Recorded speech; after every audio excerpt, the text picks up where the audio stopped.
नमस्कार दोस्तों, कैसे हैं आप लोग। उम्मीद है आप सभी अच्छे होंगे। वादे हैं, वादों का क्या। अब राजनेता कोई वादा कर देते हैं तो जनता ये उम्मीद करती है कि उसको पूरा करेंगे, लेकिन प्रधानमंत्री नरेंद्र मोदी ने जिस तरह से वादा खिलाफी की है पिछले 11 सालों में, क्या उससे सीख लेकर योगी आदित्यनाथ भी अब जुमलेबाजी करने लगे हैं। और जवाबदेही क्योंकि किसी की तय नहीं हो पा रही है, इसमें योगी आदित्यनाथ भी 2027 में अपना भविष्य तलाशने के लिए इस तरह की बातें कर रहे हैं क्या। इस पर बात करेंगे। संजय शर्मा जी, प्रधान संपादक, हमारे साथ जुड़े हैं। बहुत बहुत स्वागत है सर आपका। संजय सर, ये बड़ी हैरानी वाली बात है, प्रधानमंत्री नरेंद्र मोदी के लिए जुमला शब्द इस्तेमाल किया जाता था, अब क्या योगी जी के लिए भी किया जाएगा? क्योंकि वो जो वादे पिछले करके आए हैं उसका तो लेखा जोखा वो दे नहीं पा रहे और कह रहे हैं कि प्रदेश को 2029 में हम $1 ट्रिलियन की इकोनॉमी बना देंगे। अब इस वादे को किस तरह से देखा जाए? नहीं, बढ़िया है। प्रधानमंत्री जी 2047 तक की बातें करते हैं तो कम से कम योगी जी 2029 तक की बातें कर रहे हैं, तो कोई बुरी बात नहीं है। बातें हैं, बातों का क्या। मैं तो इन्वेस्टर समिट के कुछ बातें याद दिलाना चाहता हूँ।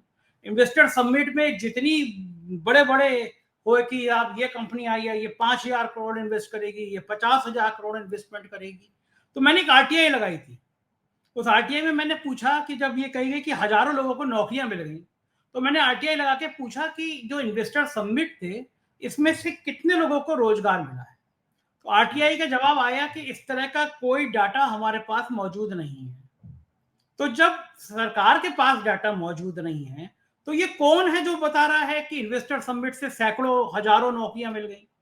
और मजे की बात बताऊं आपको, मैं हमारे मित्र हैं, बड़े एक्टिव इंसान है, मित्र भी हैं, और वो एक आध नेता को पकड़े रहते हैं, डिप्टी सीएम को पकड़े रहते हैं, पत्रकारों को पकड़े रहते हैं, आयोजन कराते रहते हैं। तो उन्होंने एक इन्वेस्टर समिट में घोषणा करी कि साहब 200 करोड़ रुपए का मैं इन्वेस्टमेंट करने जा रहा हूँ। अब उनके मीडिया के संबंध अच्छे हैं तो एक डेली बड़े अखबार में उनकी फोटो वोटो भी छप गई कि 200 करोड़ का इन्वेस्टमेंट करने जाएंगे। नाम लेना ठीक नहीं, फिर कभी नाम भी ले दूंगा मैं। लेकिन साहब ने 200 रुपए का भी इन्वेस्टमेंट नहीं किया। तो ये तो उदाहरण मेरे सामने है। तो ये अच्छा हो कि एक पूरा एक श्वेत पत्र आ जाए कि investor summit part 1, part 2, part 3। इसमें इन्हीं ने, संजय शर्मा ने, हिमांशु ने इतने रुपए का इन्वेस्टमेंट करने की बात की थी, इतने रुपए का इन्वेस्टमेंट आ गया और इतने लोगों को रोजगार मिल गया। ये सब चीजें सामने आ जाएंगी तो बात करना बहुत आसान हो जाएगा। लेकिन हिमांशु जी, मैं फिर कह रहा हूं कि नेताओं की बातें हैं, बातों का क्या। आप सोचो कि प्रदेश की जो हालत बनी हुई है, जो स्थिति आर्थिक रूप से जर्जर हो रही है, उस स्थिति में आप कल्पना कर रहे हैं कि ऐसा हम इतनी बड़ी इकोनॉमी बन जाएंगे। आपके पास पैसे हैं तो आप स्कूल क्यों बंद कर रहे हैं?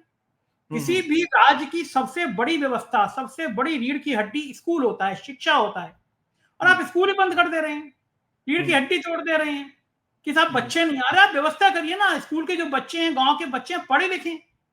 हालत देखिए, बारिश में कमर कमर के पानी में आदमी, बच्चे जा रहे हैं स्कूल में, सड़कें टूटी हैं, अस्पताल में दवाओं नहीं है। ना जाने कितनी बार फोटो आता है कि लालटेन की रोशनी में ऑपरेशन हो रहे हैं, जनरेटर नहीं है, एम्बुलेंस खटारा है, और उस पर आप कह रहे हैं इकोनॉमी बन रही है।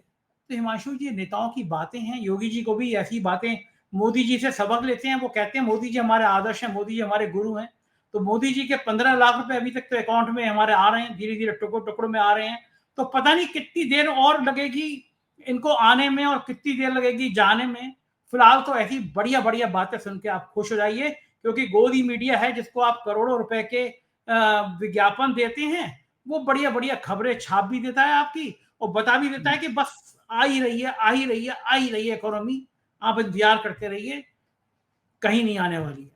अच्छा सर, मैं 2017 में जब योगी जी आए थे तो एक वादा उन्होंने किया था कि वो 100 दिनों के अंदर गड्ढा मुक्त कर देंगे पूरे प्रदेश को। अब इतना छोटा सा वादा है, ये कोई मतलब इसमें रॉकेट साइंस की तो जरूरत थी नहीं। आपने अधिकारियों को टाइट करना था, सारे प्रदेश की सड़कों को दुरुस्त कर देना था। लेकिन सोचिए, आज 2025 में हम बैठे हैं, 2017 का ये वादा है। क्या हमारे देश के अंदर, मैं तो कहता हूं राजधानी लखनऊ में जहां सीएम योगी आदित्यनाथ रहते हैं, वहां पर भी क्या सड़कें गड्ढा मुक्त है? मैं इस बात का गवाह खुद ही बैठा हूं कि सड़कें गड्ढा मुक्त नहीं है, क्योंकि हम लोग डेली फील्ड पर निकलते हैं, जानते हैं। तो जब इतना छोटा सा वादा पूरा नहीं हो पाया, तो इन नेताओं से कोई अपेक्षा करना क्या बेईमानी है सर? आप छोटे देहात के जिलों के सड़कों की बात तो छोड़ दीजिए, राजधानी लखनऊ में कई बार तस्वीरें ऐसी आई हैं कि बड़े बड़े इलाकों में गड्ढे हैं, राजाजीपुरम साइड की कई बार खबरें सामने आई हैं। प्रदेश में आप, मुझे लगता है नेताओं को वही बातें कहनी चाहिए, वही वादे करने चाहिए जो पूरे कर पाए। 100 दिन में गड्ढा मुक्त हो जाएंगे और 150 दिन में गड्ढा मुक्त हो जाएंगे। गड्ढा मुक्त नहीं हो रही हैं सड़कें। लोग अच्छा आपके ये अखबार में छप गई खबर, गड्ढा मुक्त हो गए, गड्ढा मुक्त हो जाएंगी। लोगों को दिख हम्म, नहीं रहा, बदायूं, बरेली, बलिया, नोएडा, लोगों को दिख नहीं हम्म, रहा, गड्ढे ही गड्ढे हैं। ढूंढना हम्म, पड़ रहा है कि सड़क में गड्ढे हैं या गड्ढों में सड़क है। यह हम्म, हाल है प्रदेश में। और फिर आप हम्म, बातें बड़े बढ़िया बढ़िया करते रहिए, उन हम्म। बातों में तो कोई समस्या है नहीं। अच्छा सर, ये करने की जरूरत क्यों पड़ रही है? मतलब ये जुमलेबाजी करने की जरूरत पड़ क्यों रही है? क्या 2027 नजर आ रहा है? उसके हालात नजर आ रहे हैं? अखिलेश यादव की बढ़ती हुई ताकत नजर आ रही है? क्या नजर आ रहा है? हिमांशु जी, देखिए प्रदेश की पूरी व्यवस्था जाति पर आधारित हो गई है। जो हिंदुत्व का कार्ड था वो लाख आप कांवड़ियों वाली विवाद पैदा करिए, हिंदू मुसलमान विवाद पैदा करिए, लेकिन वो कार्ड चल नहीं पा रहा। लोकसभा चुनाव के बाद जिस तरह अयोध्या हारे हैं, उसने बहुत बड़े संदेश दे दिए हैं कि अब धर्म का कार्ड नहीं चल रहा, लोग जातियों पे उतर आए हैं। पिछड़ों में, दलितों में संदेश चला गया कि उत्तर प्रदेश में ऊंची जातियों का कब्जा है, ब्राह्मणों का कब्जा है, ठाकुरों का कब्जा है, बनियों का कब्जा है। आप प्रदेश के बड़े बड़े अधिकारियों को देख लीजिए, आप चीफ सेक्रेटरी से लेकर और डीजीपी से लेकर और बाकी क्रीम ढूंढिए, तो आपको सारे बड़े अधिकारी आपको केवल एक ही ऊंची जाति के मिलेंगे। तो पिछड़ों में, दलितों में लगता है कि उनको लगता है कि हमारे लिए बातें करना है, बातें ही करते रहेंगे, लेकिन हल नहीं निकलेगा। और यही कारण है कि फिर जब आपका कोई कार्ड नहीं चलता, कुछ काम नहीं किया होता, तो फिर ऐसी ही बढ़िया बढ़िया सुहानी बातें की जाती हैं, उन्हीं सुहानी बातों से खुश हो लिया जाता है और मान लिया जाता है कि भाई मीडिया में छप गया, टीवी चैनलों ने दिखा दिया, अखबारों को करोड़ों रुपए देके छपवा लिए, तो हमारा काम चल गया। जनता अब इसी में खुश हो जाएगी, जनता को भ्रम हो जाएगा कि वाकई में रामराज जा गया। लेकिन हकीकत यह है, जब चुनाव होते हैं तो ऐसे सारे वादे खोखले साबित होते हैं, सच सामने आ जाता है हिमांशु।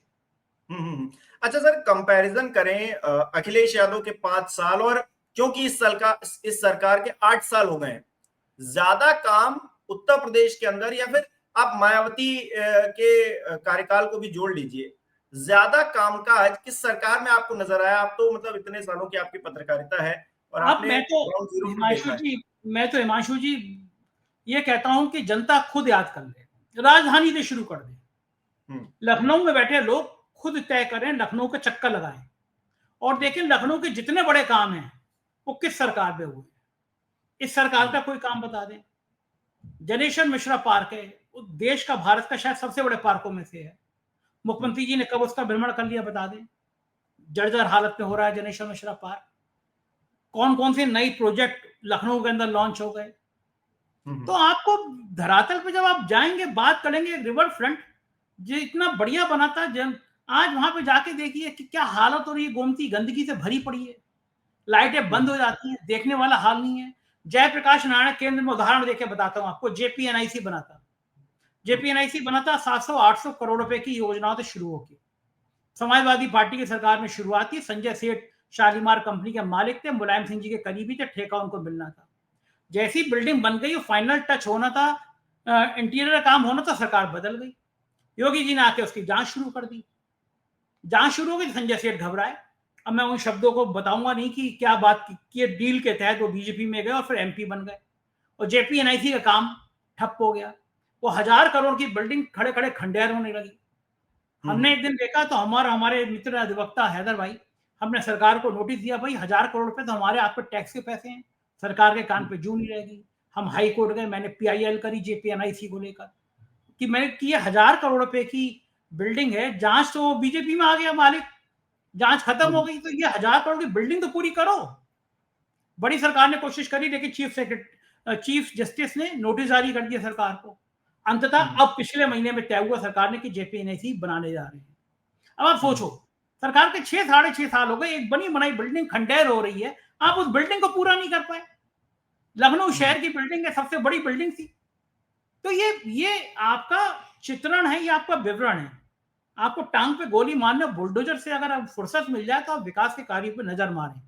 तो नतीजा ये हो रहा है कि विकास के कार्य पीछे चल गए, बातें बड़ी बड़ी सरकार के अफसर और नेता करने लगे हैं, तो इन्हीं बातों से शायद काम चल जाए। अच्छा, क्या ये वादे इसलिए करने की जरूरत पड़ रही है या फिर ये दिखावा इसलिए करने की जरूरत पड़ रही है क्योंकि आपस में ही खींचतान है भारतीय जनता पार्टी के अंदर? केशव प्रसाद मौर्य को भी कुर्सी चाहिए, सीएम योगी कह रहे हैं हम दिल्ली नहीं जाएंगे, हम गोरखपुर वापस चले जाएंगे, नड्डा जी अपनी बात करते हैं, अमित शाह जी अपनी बात करते हैं, मतलब हर तरफ आपस में खींचतान मची। अभी हमने देखा धनखड़ साहब इस्तीफा दे दिए, मतलब अप्रत्याशित। तो भारतीय जनता पार्टी के अंदर जिस तरह की खींचतान मची है उसी का रिफ्लेक्शन ये है कि इस तरह के वादे हैं और इन वादों पर कोई सुनवाई नहीं है, और नेता भी जानते हैं कि हम वादे करके निकल जाएंगे, कौन कल को पूछने वाला है? कोई पूछने वाला नहीं है कि आपने ये कहा था इस टाइम पे आपने पूरा नहीं किया, अब बताइए आपको हटा दें या रखें। ठीक बात है। और ब्रजेश पाठक, केशव मौर्य की शीत युद्ध छोड़ दीजिए, पिछले दिनों में तो ये बात भी आई थी कि अमित शाह और योगी आदित्यनाथ के बीच में बहुत आपस में कोल्ड वार चल रही है। तो भारतीय जनता पार्टी की समस्या ये, इनमें आपसी जंग इतनी है ना, उसको उसको खत्म नहीं किया जा सकता। तो वो जंग बढ़ेगी तो विकास कार्य प्रभावित होंगे, विकास कार्य प्रभावित होंगे तो बड़ी बड़ी बातें होंगी, बड़ी बड़ी बातें होंगी तो कुछ काम नहीं होगा। हिमांशु, ये भाजपा की सच्चाई बन गई है, इसको स्वीकार कर लेना चाहिए। बिल्कुल, और जनता को भी सब देख ही रही है, जनता है सब जानती है, पब्लिक है सब जानती है, गाना भी आया था। चलिए, बहुत बहुत धन्यवाद सर आपका जुड़ने के लिए हमारे साथ। दोस्तों, तो अब आप ही तय कीजिए कि आखिरकार इन वादों का किया क्या जाए। 2027 में आपको जवाब देना है। मैं बिल्कुल ये नहीं कह रहा हूं कि आपको इस पार्टी को वोट करना है या फिर उस पार्टी को वोट करना है। आपको वोट उसे करना है जो आपके हित में है। क्या आपके जो स्थानीय विधायक है उसने आपकी हर बात को माना है? क्या जब सुनवाई हो रही थी तब आपकी बात सुनी जा रही थी? सवाल ये है। और प्रधानमंत्री या फिर मुख्यमंत्री कुछ भी बातें कह दें और उसको पूरा ना कर पाए, इसका आकलन भी आपको खुद ही करना है। और पिछली सरकारों ने क्या किया है और ये सरकार क्या कर रही है, इन बातों को ध्यान में रख के आपको फैसला करना है। मुझे कमेंट करके बताइए दोस्तों, $1 ट्रिलियन की इकोनॉमी 2029 तक, ये वादा सीएम योगी आदित्यनाथ की तरफ से अगर किया गया है तो इसके क्या मायने आपके लिए?